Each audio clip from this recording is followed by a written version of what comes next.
These last few years have made us question everything. Our relationships, our jobs, what constitutes an office, and who we are. In a world filled with chaos, confusion, and uncertainty, it's time for some clarity. It's time to start understanding one another. It's time to start understanding ourselves. We envision a world where everyone knows their why. But even more, we envision a world where everyone knows their WHY.os. Their why, their how, and their what. The operating system that drives you, that lets the world know where you stand, what your unique gift is, and most importantly, who you are. WHY.os. Are you ready?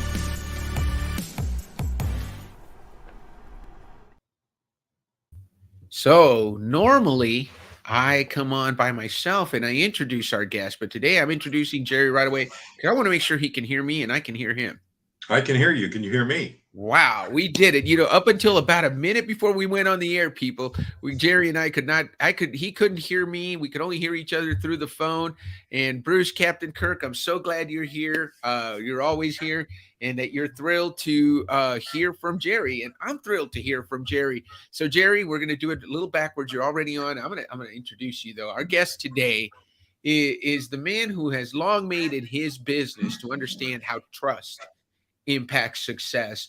Corporations he's worked with that you might be familiar with are Intel, Tektronix, Sequent, Freightliner, and Pentax. I don't know if you knew, but I spent some time with Pentax, Jerry. Before I went into the dialysis industry with Baxter, I spent some time selling endoscopes with Pentax out of Orange, New York. So Jerry is the CEO of his own marketing consulting firm, now in its 31st year. He's a professional speaker with international credentials. He's an author of 4 different books, as well as 7 audio programs and video programs. If you follow Jerry, you are sure to get a lot of wisdom from his 31 years with his own company. Before that, he was the CEO of one of the largest B2B marketing companies in Portland. So, Jerry, we're so glad to have you. Thank you for joining us today. It's good to be here. I'm really happy considering how long it was, how late it was that we finally got a connection going. It was interesting, and I'm watching you sit there with your arms relaxed. That's exactly how you were when we were going through the issues. There's not probably a lot that phases you, right, Jerry? I mean, well, no, and quite truthfully, I've been speaking virtually for since the pandemic started, yeah. And I was following the same rules that I always follow. I always have 2 machines ready to go, both of them primed, and we were working on one machine and nothing was coming through, so we just switched, and here we are on one it's probably not as good a picture, but it isn't bad. What? You look great. We got good color. I love the red. From in New Mexico, we're Lobos fans, and it's the cherry and silver. So you're wearing the red. I think there's a basketball game tonight. So those of you listening in New Mexico or watching in New Mexico are probably appreciating Jerry's colors. So Jerry, you're the CEO of Z-Axis Marketing. Tell us a little bit about this journey, because one of the things that I read in your bio that was great is you were a CEO of a pretty successful company, but then you had a difference of opinion. Let's talk about that. The difference of opinion that you had, or as you said, basically I was told to go do something different, right? Well, I mean, the nasty way to say it is I got fired. Right. The nice way to say it is my board and I agreed to disagree. Yeah. And the truth is, it's kind of somewhere in between the two. Right. But we came to loggerheads and totally disagreed on what the future of the business should be. And I said, fine, that's the way it goes. And I went off and what I did was I tried to decide what to do. And I thought, well, I've been consulting a while. I could maybe do that. So I wrote a letter to just 60 of my closest friends in the Advertising Golf Association and told them what I was going to do. And got 6 responses. 2 said, good luck with that. 2 said, here's a couple of folks you might want to talk to. And 2 actually engaged me. Yeah. That was in 1990. I've never looked back. Yeah. And so 1990, that, you know, for a lot of our listeners, I know I have a 34-year-old daughter that she was born in 1989. That's a lifetime for a lot of people. So you've been doing this for a significant amount of time. And, you know, when I looked at your bio and all the things that you've done, you know, what I really liked is a lot of your quotes. But one of the things that really stuck out to me, and I talked about it this morning, is how simple you make things. You say, hey, go where the money is, sell what they want to buy, and be sure you can do it again. So I interpret that a little bit, right? Go where the money is, you know, I believe that no amount of marketing or sales prowess is going to help you sell anything to anyone who doesn't have the financial capacity to invest in your product. Did I get that right? You got it right. That's actually my definition of marketing. Yeah. I mean, most people have all these wonderful terms and all that sort of thing. And that's my definition of marketing. I mean, literally, you're right. If they don't have any money, they can't invest in your service or product or whatever it may be. Okay. And, you know, the second piece of that is sell what they want to buy. One of the problems a lot of people have is they're trying to sell you things that you don't really want. Right.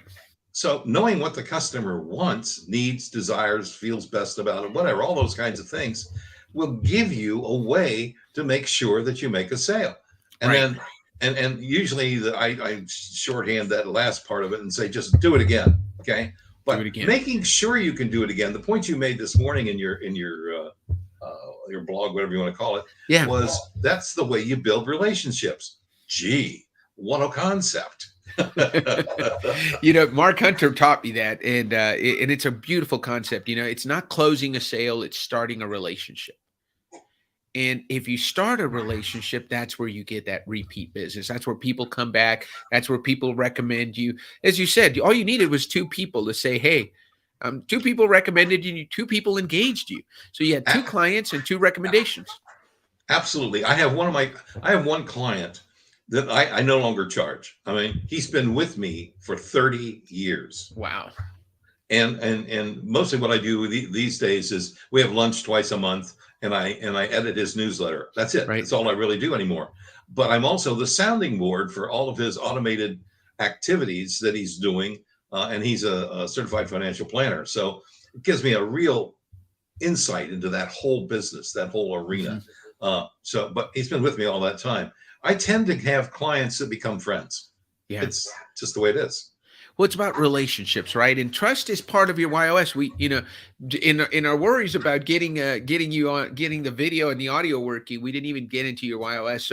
So your WHY.os is better way, makes sense, trust. So what that tells the audience is, and look, we've got our regulars. They know the WHY.os, but I'm going to say it for anybody who's listening for the first time. Your WHY.os is your why is to find a better way and share it with others. So you're constantly innovating, looking for better ways.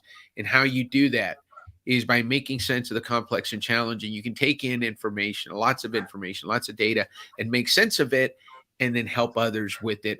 And then ultimately, where you deliver solutions you can trust. And Corrine says, go trust.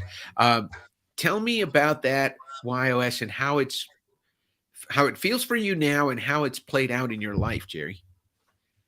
Well, I never really knew that was what my, WHY.os was, right, until obviously taking it to discovery. But it fits because all my life, everything I've done, my entire career has been trying to find better ways to do things. Right. Okay. And that just fascinates the heck out of me. Okay. But then that second piece, the ability to make sense, to refine things, get all the garbage out of the way and get into the real nature of things, that really helps in terms of the consulting job that I do. Right. I do a lot of coaching, but that's within my consulting activities. So, and then trust.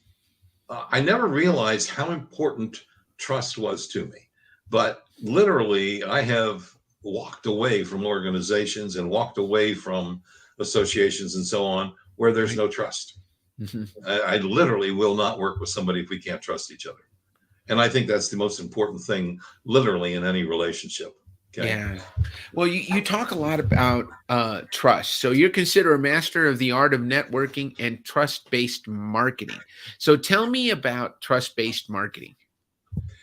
Well, a perfect question, because last night I was online with the local chapter of the National Speakers Association, Yeah. who asked me to come in and help them rebuild the organization. Okay. And what it comes down to is, how can I help them? How can I help anyone if we Right. can't figure out what is the most important thing to them, but more importantly, to the people that they're working with or they want to work with? Right. And in order to get to the point of working with someone, to build that relationship, you have to get to trust before they can say yes. Mm-hmm. And that's what trust-based marketing is all about. Finding a way to explain what you do, how you do it, and why. Mm-hmm. Interesting thought there. And why, in such a way that it engenders trust in Right. the prospect. And what I tell clients that I work with on an ongoing basis is, never sell anything. Mm-hmm. Just put things in front of them that they may or may not need, but so they can understand what it is you can do for them and with them. And Right. when they say, how do I get that? Sign them up. Yeah. You don't sell, you don't close. Okay. Yeah. So it's funny you say that. Scott Schilling leads a mastermind that I'm a part of, and he talks all the time. I don't like to sell things to people, he says, No. but I like it when people buy things from me. Bingo. Right. The whole thing is to get them to the point where they're comfortable enough with you and your understanding of what their problem is and how you might be able to help them resolve it, that they just say, hey, could you help me with this? Mm-hmm. Mm-hmm. And that's not selling, that's letting them buy. Well, you posted today about what you posting on social media. Anybody can post on social media, but there's a Sure. purpose to it. You have to have a purpose and a plan. And so tell us what some of the. There's one secret that it's not a secret. It's obvious if you think about it for a moment. Yeah. Consistency. Mm-hmm. You have to be consistent. In other words, almost anything that you see from me says basically that I help consultants and our coaches and our independent professionals become more memorable and become more profitable. Just about anything you see from me. And that's consistent across everything I do. And the fact is that at the moment, my VA and I schedule things. So we're posting on 5 different social mediums daily. And now that we've got a couple of things going on, we're actually posting anywhere from 3 to 5 times on each one of those social medias daily. Wow. Okay. But it's all consistent. Mm-hmm. If you look at any of the things that I post on like LinkedIn, as a for instance, Right. The colors are consistent. Right. She makes sure that all that is going on. The words are consistent. The where to find it, everything is consistent. Consistency is a major factor in doing well across all the social media. Yeah. You agree with Watson? He says consistency helps people know who you are. You bet. And I think I may have suggested that to Watson on occasion. No, the reality is, if you're not consistent, then how do I get a picture of you that's always the same? Right. So being consistent really helps. Now, one of the problems people have is they're trying to sell multiple things, or trying to coach in different areas. Right. And so they become inconsistent because they put the messages in the same place. Mm-hmm. So refining your message and going direct to that target is a better way to go. Right. So would you say that's about knowing your niche, knowing your market? I mean, we talked about it with that original post, right? Find where the money is, sell people what they want, and then do it again. It's really about knowing what people are looking for. Well, yeah, this is part of the reason. Well, for the last 19 years, Yeah, I've done a survey of marketing for consultants. Okay. And that really includes consultants and coaches and independent professionals. And what I've found is that there's real consistency in what comes out in every one of those surveys. In essence, there are 3 different levels of companies out there. There's the startups, there's the ones that are in growth, and there are the ones that are established. Okay. each kind of firm has a different sort of way to reach out and find their right customers. But the consistent thing across the board is, in our kinds of businesses and consulting, coaching, and so on, is referrals. That's the number one across the board for the last 19 years. Okay. So knowing that that's where you're going to get your business changes how you approach things. I mean, for instance, let's say you have a website. Okay. And your website, on the first page, when you hit that home page, the first panel, you have a total of 3 seconds to brand yourself. 3, count them. Okay. You have 15 seconds to get to the point where they know who you are and they have a brand for you and they have the ability to refer you. Everything after that is just golden. I mean, it's ways to help describe it and so on. The reality is that most people don't understand that. It's just bizarre. And so 3 seconds, 3 seconds to brand yourself. Right. And then you have 15 seconds for them to get to know you. Well, enough to refer you, and then let's give them the words that they need to do. I have a thing I call 30-second marketing, which I've been teaching for too many years. But it's a way to introduce yourself. Right. And basically, it's a very simple procedure. Hook them, hold them, pitch them, and close them. Rough words. My ex used to say, those are the toughest, nastiest words. Why are you doing that, right? And I said, because people remember it. Right. Okay. So hook them, hold them, pitch them, close them. And close them. Okay. Now I use close them because it's the vernacular. Everybody kind of knows what that means. But the way I close and the way we've been talking about is you don't sell them anything. You just let them buy. Okay. But the hook, you have to have a way to explain what it is that you do. Okay. Right. Back when I was just starting out as a consultant, I used to go to my local Chamber of Commerce meetings, right? And you have the circle where you introduce yourself. You know what I'm talking about? Right. Okay? Right. And so what I would say in the circle is, hi, I'm Jerry Fletcher. I build marketing websites that make rain. That's all I'd say. I would guarantee you every time I did that, there were at least 4 or 5 people that would come up to me afterwards and say, could you tell me some more about that? Right. Yeah. And so that was the hook. Okay. The hold was, I'll tell you what, I'll bet your problem is that you know, since your niece or your nephew or whoever built your site for you in the first place went away to college, you can't get anybody to work on it. And they go, yeah. I said, well, okay, what we do is we build you a website that you can change all the words and all the pictures on, okay? But we'll fix it so you can't screw up the navigation. Would you be interested in that? The natural hold. That's the hold. Right. Yeah. No, that's the pitch. And the close is, if you're interested in that, well, let's try to get together and talk about it. Right. That kept me alive. That put my daughter through college. Yeah. And you were talking about a lifetime, right? My daughter's now 42. Right. And she's this week, I just got a wonderful picture of the Opera House at Sydney. She's in Australia. She's the CIO of the Department of State. So she's traveling to Australia this week. So, but anyway, that kind of approach put my daughter through college. Yeah. Oh, you got the book down there. That's well, that was my next question. I was going to ask. So you wrote a book called Speak Your Way to Business Riches. I think, first of all, thank you. You made it available to all the WHY certified coaches for free. And it's a book with advice about speaking that pretty much any professional can use to build their business. So what do you get if you buy or you get Speak Your Way to Business Riches? And he said, you also said, tell us how you can get it. Well, the easiest way to get it, just go to my website.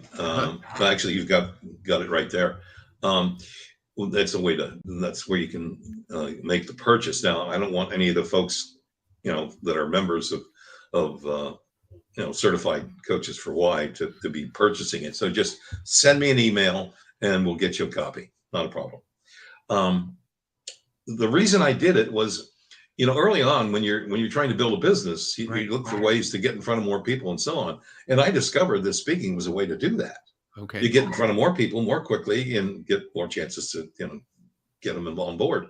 And so I started speaking, and I happened to stray into a meeting of a group of people who literally knew about the National Speakers Association.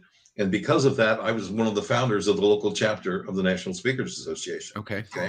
So I've been speaking professionally since 1993, internationally as well as nationally.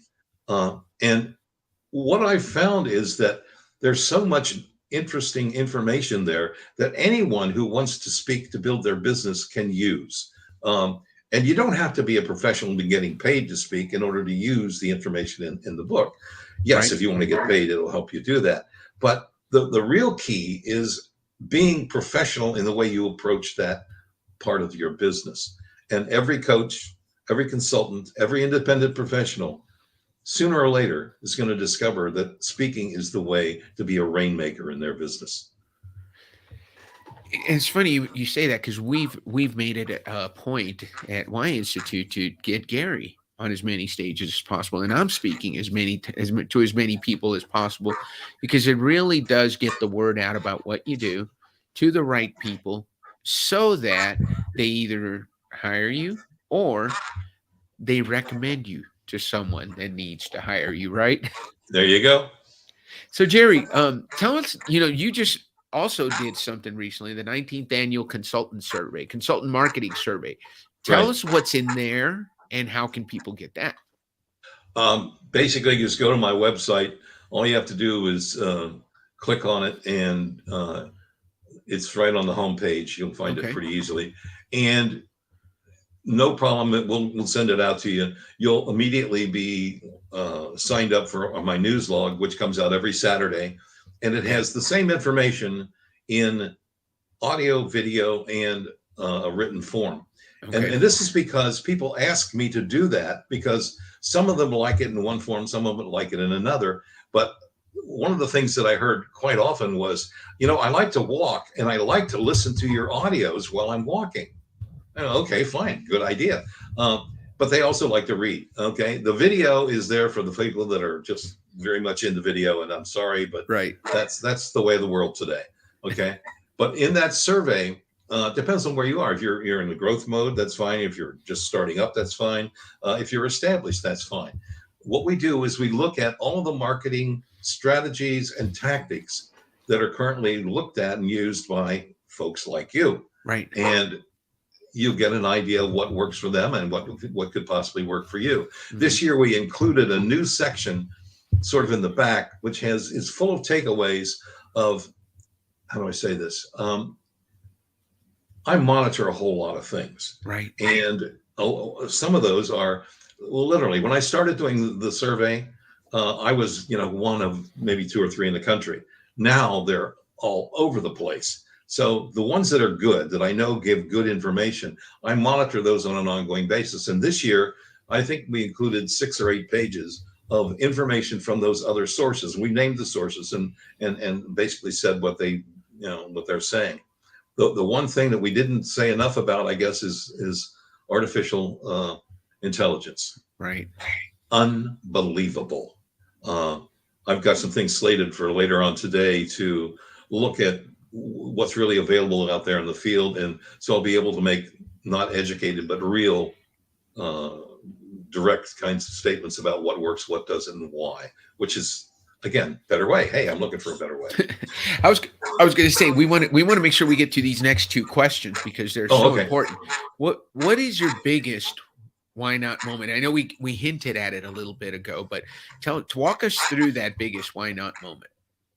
Well, the biggest why not moment was, of course, when I decided to become a consultant and carry on with that.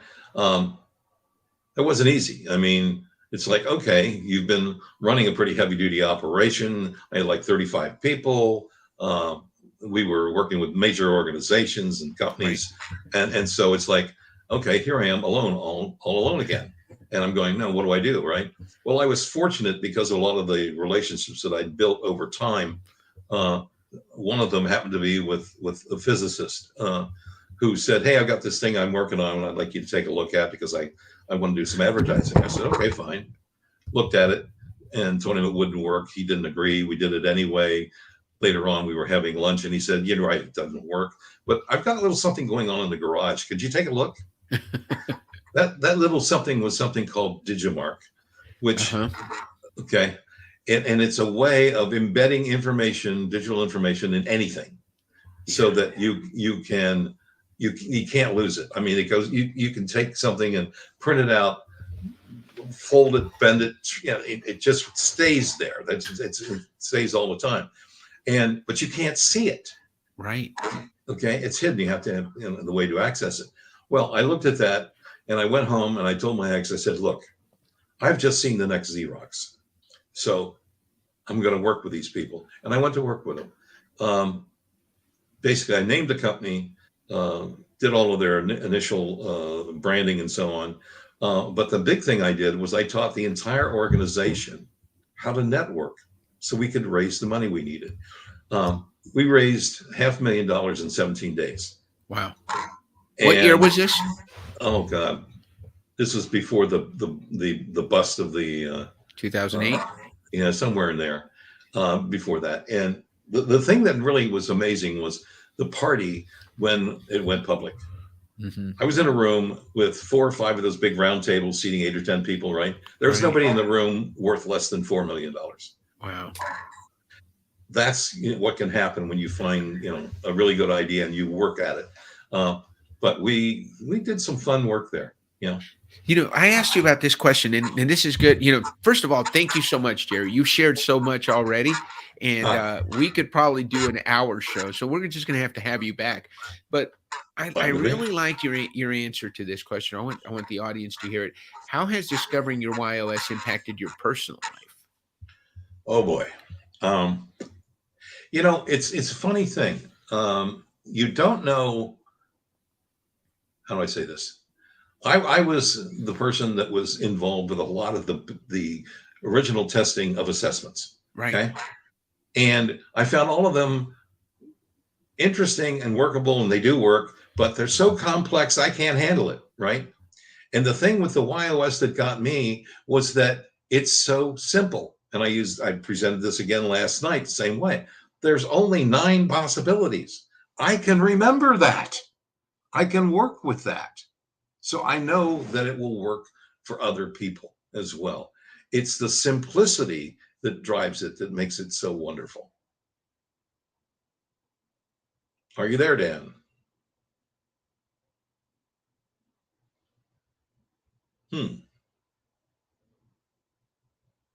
Well, I'll just keep on with that thought because Dan doesn't seem to be there. He's not reacting. So in any case, it's made it possible for me to use this discovery in terms of helping people brand themselves, which is one of the significant things that I do all the time.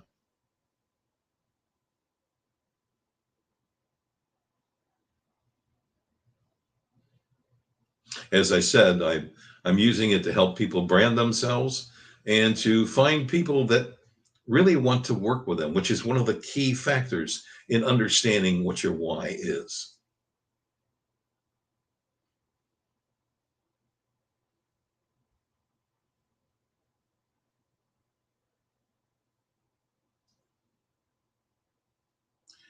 What would I say to a coach who's considering becoming certified? Do it. I know that's a slogan that's popular from where I live, from Nike, but just do it. It will be the primary thing that you use to get things started. You may use other assessments. You may work with folks in other ways, but the WHY.os discovery allows you to build teams in ways that you have never found before. It increases the communications capability between all the individuals involved. And not only can it do that, it builds leaders as well as great team members. So yes, do it. It can enhance your business, but more importantly, it can do the thing that you want to do. It can help change the world. Looks like we're running out of time. But if there's anything that anyone would like to talk to me about, feel free to contact me through the website. You can set an appointment easily there, and I'll be more than happy to talk to you. And of course, the first hour is always free.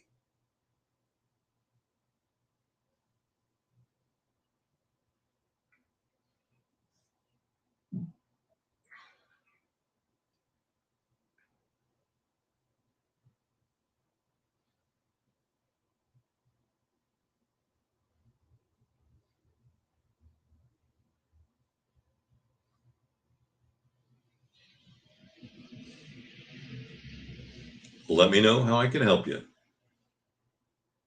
would be my pleasure.